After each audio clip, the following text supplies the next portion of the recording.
welcome back to this week's edition of the Rock and Roll Ghost podcast. This week we are very pleased to have actor Garret Dillahunt on the show. Garret, you've been a favorite of mine for a very long time, actually.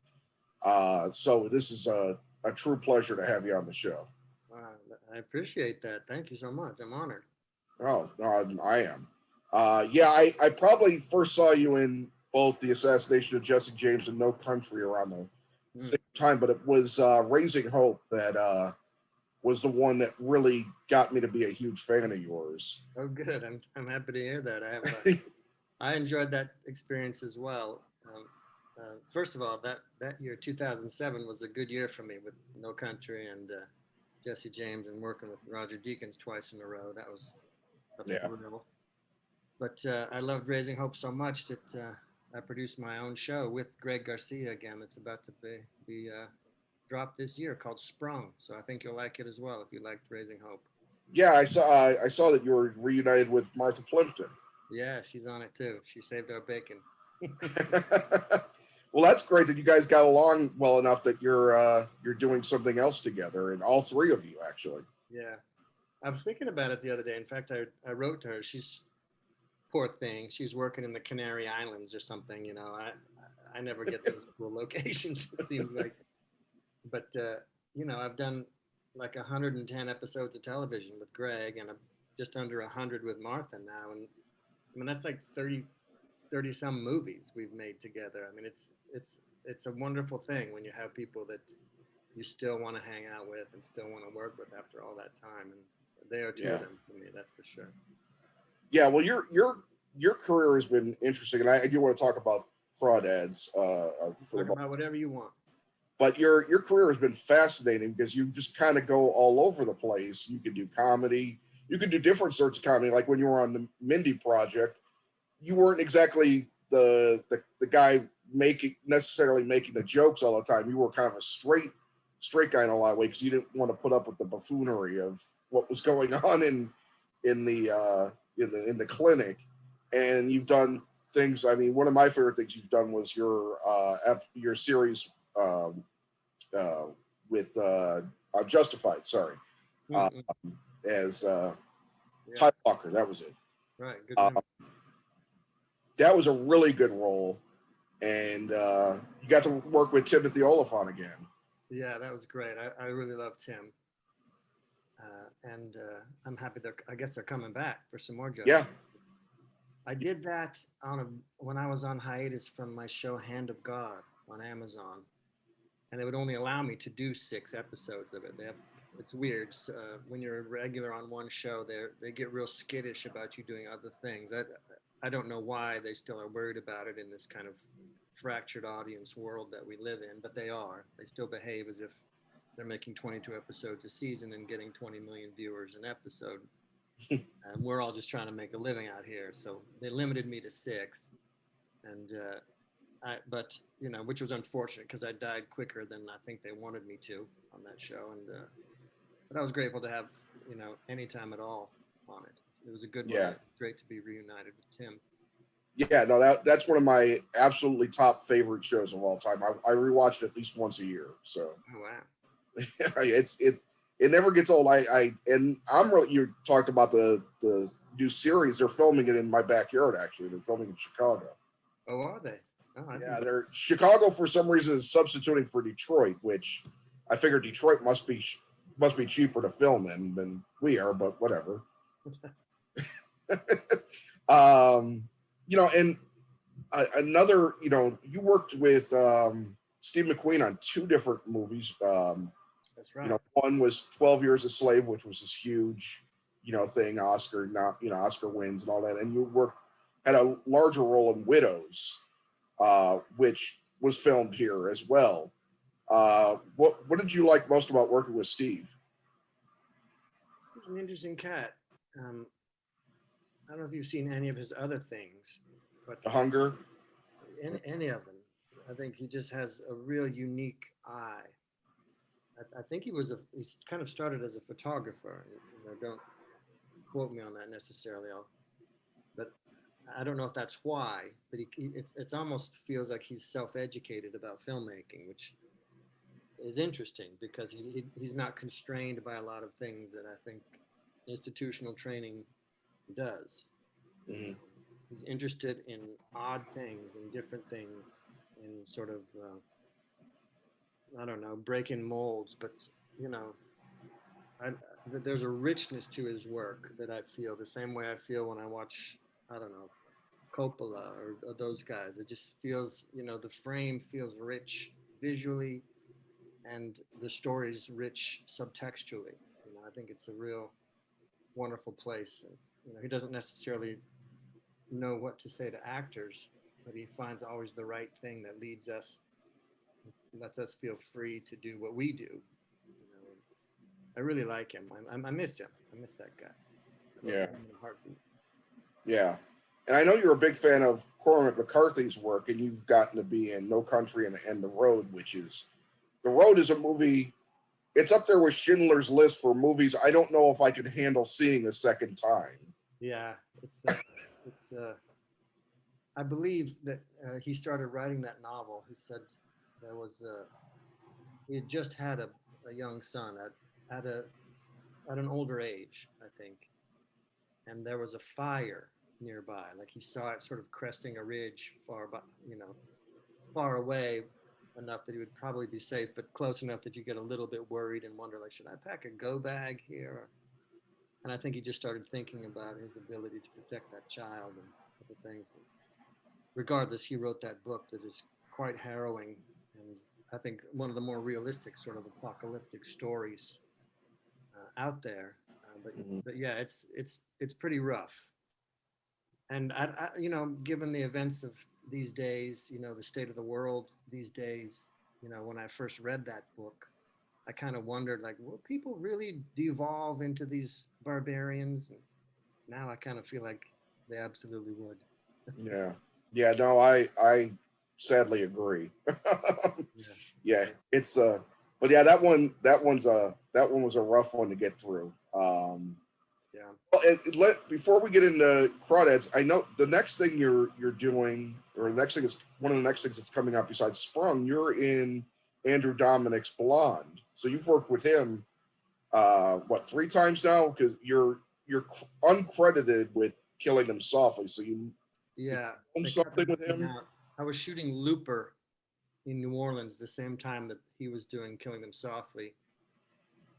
And they called me up one day and were like, you know, you got an idea for this security cam footage, you know, would you do that with us? And so I drove down on a day off and shot a scene which they ultimately cut. That's what that was. Yeah, Blonde is kind of a similar situation. You know, I'm not going to be the best representative for you to talk to about Blonde. I don't remember what I was doing, but I had read with potential Marilyns for Andrew for a few years. We're just friends. I really am a big fan of Andrew's. He's a real artist. I think he's a little polarizing sometimes in the way he does things, but I just think he's a really talented writer, director, and adapter.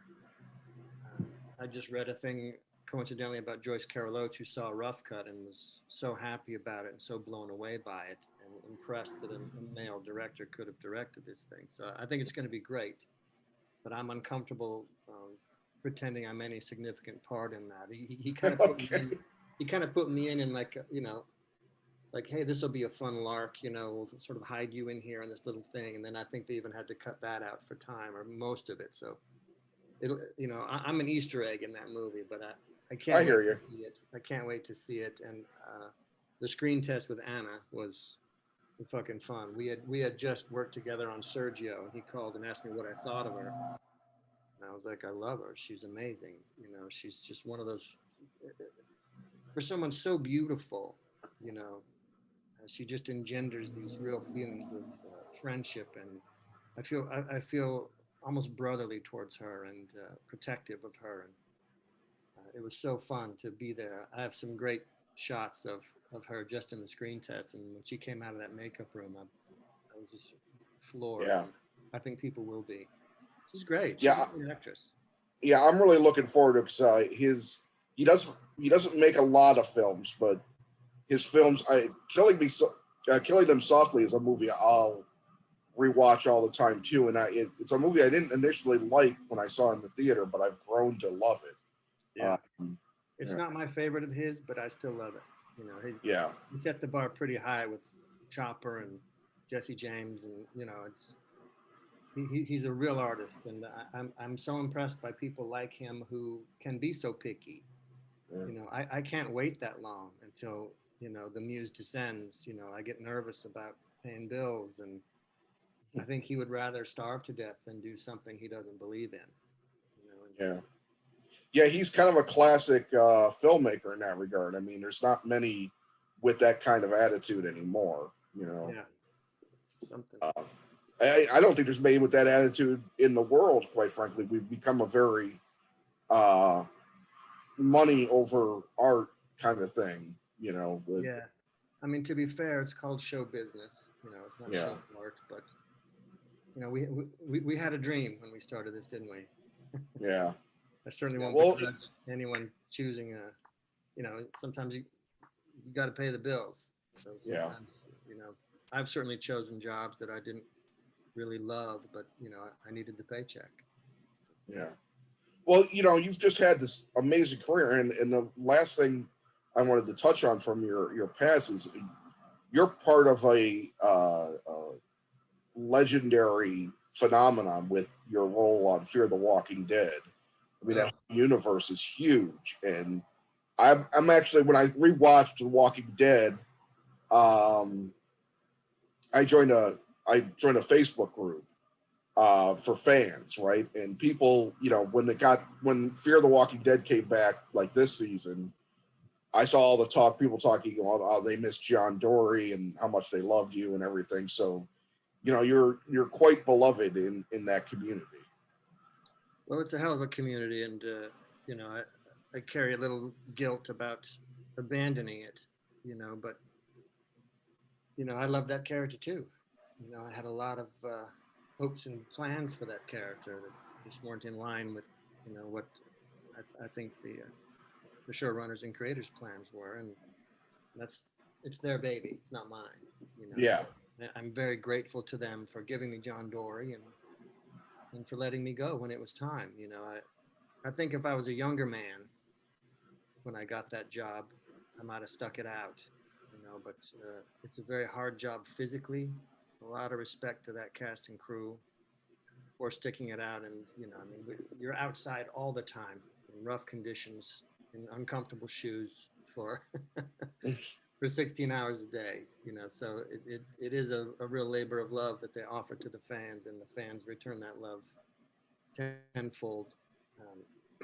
But I just thought, you know, I don't know if I can abuse my body for 4 more years and you know, doing something that I'm not completely in love with, you know, that is frustrating me this much. yeah, uh, uh, it's one of the trickiest experiences of my life because I love those guys, you know. I mean, I miss the people a lot, yeah, you know, but I have to say that I'm happy as a clam, and I feel very fulfilled and calm and much healthier doing these other projects. And I never would have gotten to do them if they hadn't allowed me to. It was a great gift they gave me in saying, "You go, you know, go do yeah, those things that are on your back burner there." And I wouldn't have sprung. I wouldn't have executive produced my own show, you know, which opened a whole new world for me. And I've made like 5 movies or something since then, and there's 2 or 3 things I can't even announce yet. You know, yeah. it's been a wonderful moment, and I will carry the memory of John Dory with me fondly for the rest of my life. That's for sure. That, that's great. Well, yeah, and you've kind of developed into a little bit of an action performer now. You did Army of the Dead and Ambulance, kind of maybe not back to back, but they came out, you know, close to one another. How did that kind of, you know, feel? You were working with Zack Snyder and Michael Bay, two of the kings of action films. Yeah. Uh, you know, what was that whole experience like on both of those? Well, I like it. I mean, I feel like I've been doing my own stunts for a long, long time. I mean, way back since Terminator or even Deadwood or you know, I'm an athletic person, and I like combat sports, and you know, I'm comfortable in a pretend fight, especially, you know, not knowing I'm not going to get actually in the face, at least not on purpose. Uh, so it feels like, and Fear the, you know, the Walking Dead universe is just nonstop action. So it didn't really feel like anything new. It was fun to experience those iconic guys, though. I wanted to experience those kind of big tentpole kind of experiences with those guys. And I think they actually went to the same school around the same time, a film school. And it's interesting that they're both so talented visually, um, and I had a great time. You know, Zach is chill and mellow. Michael Bay is not. You know, but they're both equally passionate about what they do, and have real strong ideas visually about, you know, what they want, and then they achieve it. And yeah, I would work with them again. I really would. Yeah. Anytime. You know, I don't know that they want to work with me, but I hope they do. Yeah. Yeah, I saw that Ambulance is on Peacock now, streaming, so I'm eager to check that out, because it surprisingly did not last very long in the theaters, and I was kind of shocked by that. I didn't know if it was going to be the biggest hit ever, but I thought it was going to be a little bit of a bigger smash than it ended up being. Yeah. Hey, your movie was a bomb. Well, you know, everybody's, you know, not everything, you know, not everything works out, you know. I don't know why. It was one of his best reviewed films he's ever made. Yeah. So yeah. I think it has a lot to do with, you know, because what was big in the theaters was children's movies, you know. Yeah. I think this is the kind of movie that a lot of people thought, like, I'll wait till it comes out and I'll watch it at home. You know, it's well, we're still in, you know, we're still in a weird time with movies. I mean, Top Gun and Doctor Strange did good, but you know, there's no guarantee everything that comes out is gonna. Absolutely. You know, Top Gun was great, and I enjoyed seeing that in a movie theater. You know, maybe that's the one that'll bring more people back. I don't know. Yeah. This was a low budget movie for Michael. I wish I had that budget. But 40 million is a low budget flick. Yeah. I would take that, but you know, that's the world he operates in. Yeah. I think it's a fun ride. I think it's a real popcorn kind of thriller. I think there's some great acting in it, you know, and some amazing photography. Yeah. Yeah, it definitely did look cool. So I'm eager to check that out. But all right, so I have limited time with you here. Where the Crawdads Sing. When did you get involved with this, and what attracted you to the film? I don't remember when. Was that I guess it was a little over a year ago we shot that. Yeah. Yeah. I don't remember when, but I got a call to play Pa in it. So I'm in the flashback portion of the movie. There's a few timelines that sort of intertwine in this film. We shot it in New Orleans in the summer. It was pretty hot, and Olivia Newman is a great director for this, and she has a real strong vision for it that she fought very hard for. So I'm excited to see it myself and see how much she was allowed to put in there. It's a wonderful story, you know, based on a very, very popular book. So there's high expectations for this. Yeah. And I think it's a good cast. So I'm as excited to see it as you are. Yeah, it definitely looks cool. I haven't read the book, but I'm once I found out about it, I was kind of like, well, that might be an interesting read, and everybody seems to love it. So yeah, it's one of those. It's a love story. It's a murder mystery. It's a coming of age story. There's prejudice. There's economic prejudice. There's racism. You know, it deals with so many things at a very interesting time in the history of this country.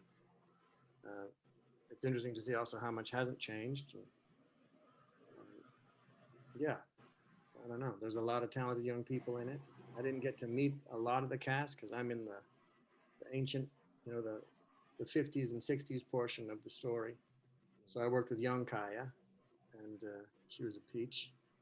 But it was fun driving a boat around and, you know, fighting in the swamp. yeah. It was great. What was your experience like, basically, from, I mean, you talked about it being very hot down there. I mean, New Orleans, I was actually in New Orleans in June last year, and it is something.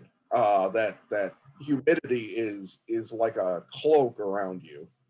Yeah, I changed my clothes a lot, that's for sure.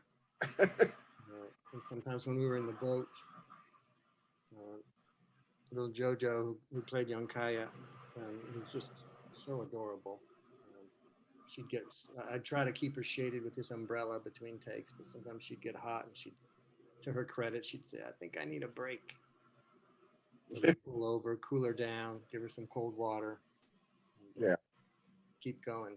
Um, but it's hot everywhere, hotter and hotter everywhere. Earlier, yeah, uh, so I don't know where to go to escape it really anymore, except inside. yeah. It's getting more and more dystopian all the time, isn't it? It's, I think we're gonna escape the worst part of it. I don't know if that's how positive or negative that sounds. Um, but like, if my son had kids, you know, I kind of worry for them because, Yeah. you know, It's I don't have children. I have nephews. I have a lot of godkids, and so I have children that are important to me in my life, obviously. But it must be as it must be something to be a parent in these days. yeah, All the weird dangers that you and I never had to deal with when we were our kids' age. yeah. Yeah, my son was in school after Columbine, and those things, those shooting things were just starting to become a thing. And it was something my ex-wife and I worried about, but God, I couldn't imagine sending my kids to school in this environment now. Well, we took a depressing turn, didn't we? Yeah, well, we go we go into different areas sometimes, so let's go into something happy. We're citizens of the world, you know. So what do you like to do when you're in North Carolina now and you have a day off? What do you actually like to do when you have a day to yourself? Well, it's tricky because it depends on the shooting schedule. If we're working nights, then here I am sleeping until 2 p.m., or something. Yeah. I have a little break now in the schedule, so I'm going to go see my mom for a while. So Cool. today's just packing and stuff like that. But it's pretty here. I go to the beach. I go to the gym. I try the different restaurants around town. But it's getting really hot out. So I'm just trying not to get sunburned because, you got to match what you did the day before. Yeah. I see friends. There's friends in this cast. So, but it's also a good thing about getting a little older. You don't need that much. I Yeah. need a good book. I'm not a party guy. I never have been. Never been drunk in my life. So that side is lost on me. But I also don't need much, which is Yeah. a boon these days. Yeah. Where did you grow up? Well, I was born in the Bay Area in California. Okay. We moved around a lot, so I don't remember it. I had two brothers. We all were born in different states. My father was in the trucking industry, so we moved a lot. Yeah. But I consider home to be Eastern Washington, Washington State. We moved up there. It's an agricultural community where all your apples come from with that little Washington sticker on them. I worked in the orchards, when I was a kid and when I was home for the summers in college. That was my job, driving tractors and irrigation and stuff like that. And it's a good place to grow up. I liked having rivers to swim in and you know bridges to jump off of and stuff like that. It's a good place to foster some dreams. Yeah. It sounds like you were kind of a little bit of an adventurer as a kid. I don't know about that. I mean, we just moved. I didn't have any say in where we went. No, I meant in terms of when you settled in Washington, like the rivers and the jumping off of bridges and stuff I like that. guess so. It's just kind of what you did. That's how Yeah. you entertained yourself. Wasn't there wasn't always a public pool that was open. There wasn't always a ton to do. So we didn't have cell phones or video games No. to the preponderance we have them today. So you entertained yourself. Yeah. I ran a lot. I used to run 12 miles a day, thinking it would build up my skinny legs. Just made them skinnier. And I'd ride my bike everywhere, and Yeah. it's funny, as I don't know how it was for you growing up, but you know, I started school a year young in California. I was in Concord, California when I started school. We moved to Washington by the time I was in third grade. So that it was from then on I was in Washington. But you know, you're miserable then, and you think like I'm smaller than everyone, I'm younger than everyone in my grade. You know, no girl will look at me. Whatever your preference is, you know, you can't get their attention. Yeah. Yeah. And then later you're like, I'm so glad it worked out that way. You know, I'm so glad that that wasn't the high point of my life, that it was the challenging part, and you persevered and you dreamed anyway, and you kept working. And it was a really wonderful place to grow up, and I still have friends from from those days. And you know, I think you carry those things with you into adulthood. Childhood's powerful. And Yeah. it really influences what you do as an adult. I know it influences me in my acting, that's for sure. Yeah. Well, that's great. That's great. Well, I think that's a good place to let you go on. We ended on a nicer note, a very memory based note in the thing. You know, It that's was great. It was great talking to you, man. That's a nice. yeah. No, thank you. And I just as a reminder, Where the Crawdads Sing is coming out in July to theaters, and Sprung is coming to Apple TV in the fall. Correct? It's coming to Amazon. It's Amazon. Sorry, I Amazon Freevee. They've rebranded. Oh, They've rebranded IMDb TV as Amazon Freevee, so it's free to everyone, not a pay service. There's ads during it. It's kind of like Hulu in a way. okay. It's one of the best things I've ever done. Looking forward to y'all seeing it, and Crawdads is going to be a smash. So come enjoy Daisy Edgar Jones. All right, great. Well, thank you very much, Garret. It's truly a pleasure to have gotten to speak to you, and I hope everything goes well for you the rest of your time down in North Carolina, and good luck on everything else. Best to you, and let's talk again sometime. All right. All right, cool. Thanks. All right. All right, bye.